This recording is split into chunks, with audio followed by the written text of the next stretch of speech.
میں خضر ہوں اور میں علی کے شیعوں میں سے ہوں۔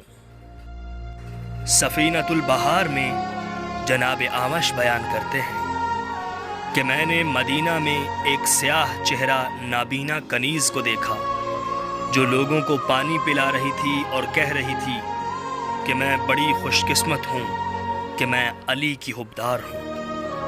اعمش بیان کرتے ہیں کہ ایک عرصہ بعد میں نے اسی عورت کو مکہ مکرمہ میں دیکھا تو اس کی بینائی صحیح ہو چکی تھی۔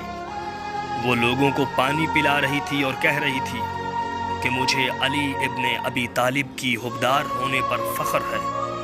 اے لوگو، تم بھی علی کے نام پر پانی پیو، کیونکہ اللہ علی کے وسیلے سے اندھوں کو بینائی عطا فرماتا ہے۔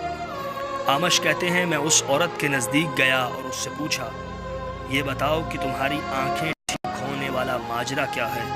اس کنیز نے کہا کہ ایک دن ایک شخص نے مجھ سے سوال کیا کہ اے کنیز، کیا تم علی کی آزاد کردہ اور حبدار علی ہو؟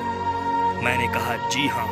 اس نے کہا اے اللہ، اگر یہ کنیز سچ بول رہی ہے تو اس کی بینائی لوٹا دے۔ اللہ کی قسم، اس کی دعا کے بعد میری بینائی ٹھیک ہو گئی اور اللہ نے مجھے بینائی کی نعمت عطا فرمائی۔ میں نے اس مرد سے سوال کیا آپ کون ہیں؟ انہوں نے جواب دیا انا الخضر وانا من شیعت علی ابن ابی طالب، میں خضر ہوں اور میں علی کے شیعوں میں سے ہوں۔